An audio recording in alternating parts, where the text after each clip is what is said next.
In this video, I'm going to show you how you can easily add or reduce tint effect on a photo on your iPhone 15, 15 Pro and 15 Pro Max. Be sure to watch the video to the very end so you don't make any mistakes.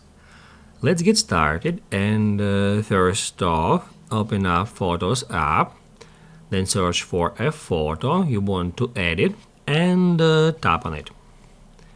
Once it is done, tap right here at Edit to head over to Edit mode, and then just search for Tint effect at that toolbar.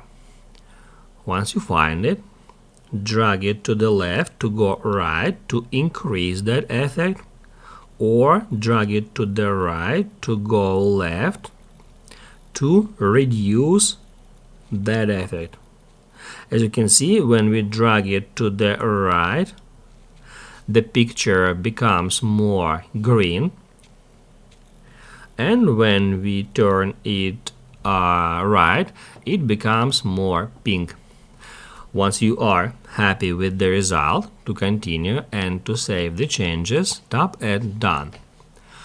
Please don't be afraid of adding new effects and filters to your pictures, because later in any time we are able to revert our edited photos back to their originals.